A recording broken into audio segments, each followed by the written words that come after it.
Good morning, everybody. It's Brett, your Thankful Carnivore. It's January the 24th, Friday. This is today's Thankful Carnivore Report. I appreciate you taking time out of your day to listen to me babble about things of interest to me with regards to the carnivore way of eating. You can check me out on all my social media at thankful.carnivore on Instagram, Twitter, where the meat-eating savages just run wild every day. It's Stickman Bleeding. That's STICKMANBLEEDIN. Good morning, Squishy Maxer. And Facebook, YouTube at Thankful Carnivore. Don't forget, at meatrx.com, you can get a 30-minute carnivore coaching session for under $20. It's meatrx.com. And a quick personal note on Dad. His quality of life has improved a little bit with home dialysis. So there's a lot less stress in the house now, and he's responding well to that. All else remains unchanged, unfortunately. I want to talk to you all today. Imagine, if you can, life without inflammation. Think about this for a minute. We know inflammation's the body's warning system. It's one of the ways we know our body lets us know, hey, there's a problem in the system. There's something not right here. It's the body's way of announcing and designating there's a problem here. And, the signs of inflammation are pretty consistent, redness, signs of swelling, pain. I now know that because of the seed oils I ate, my skin was inflamed in many ways. I had constant blemishes of an unsightly nature, and they hurt, it burned, and all that crap had to be expelled from my body, and medicine put on those sores, and it was not a good time. I hated it. And it's interesting, my wife told me for years, you got to stop eating that margarine, before we knew what we know now about margarine. And I wish I'd have listened to her, because I would have suffered a lot less problems, I have no doubt. But life now without inflammation? Well, stop and think for a minute. Inflammation is a sign your system is there's a problem, there's an irritant, there's a malfunction.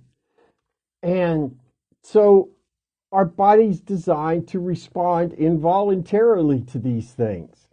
Plus, it lets us know via the pain, the redness, and the swelling where the issue is. And it's not a surprise to me that when you take that inflammation away, people experience what some call it the zero carb zen. I call it the meat calm. When you take inflammation out of your body, you have the potential to be a more open, a more friendly, a more empathetic human being. Because when we're inflamed, our body's naturally designed to focus, to get our attention on whatever the issue is. Now, through the course of our day, when I was sick, when I was obese, when I was inflamed, I wasn't aware of the inflammation, but I was damn sure suffering the consequences of being inflamed. I was stark raving nuts. I suffered from major depression with psychotic features, crippling anxiety, horrible insomnia, because I was inflamed. Now, could I point to some place in my body and say, hey, there's something going on right here that's causing me to be crazy? No, it wasn't like that. But my behavior was definitely that of an inflamed human being. I was erratic. I was reactive instead of being responsive. I was closed-minded. I was not willing to consider other possibilities for anything. It's my way or the highway, because I'm right, my gosh. And I could tell you in 1,000 ways why I was right. But now looking back with inflammation-free sight, I was wrong every time. I sabotaged myself for years, making bad decisions. I don't think people who are inflamed can make good decisions. Now, you might get lucky once in a while. I certainly did. I made a few good choices. More specifically, my wife, my desire to convert to Catholicism. Those were excellent choices that I made out of a sea of terrible choices, all made while inflamed. I mean, think about it for a minute. We've all had the neighbor that we just didn't quite get along with. Think for a minute, I would imagine they were inflamed. You're inflamed, most likely. Unless, of course, you've been a carnivore. Now, if you're a carnivore and you're having trouble getting along with your neighbor, I'm going to suggest that it's probably the neighbors suffering the inflammation, and that's part of the root cause of the conflict. I would not be surprised. I'm not saying that is always the case. Sometimes people just don't like each other. But there have been people in the carnivore community that I don't agree with, but I still talk to them. I don't feel a need to cut them off from my little personal community. But inflamed people, that when I was inflamed, you didn't agree with what I thought about something. Well, screw you. Blocked, unfriended. I don't, you have a different opinion about something. I was like, well, I don't want to hear that crap. Now I'll listen to you. I even if I disagree with you, I'll give you I'll listen to what you have to say. Now that doesn't mean that I'm going to agree with what you want to tell me. It doesn't mean that I'm going to go along with what you offer, but I'm willing to listen. And if we disagree, it's not the end of the world. I don't have to exclude you. And you don't have to exclude me if we're not inflamed. I just see it time and time again. People are very accepting when you don't have inflammation coursing through your body.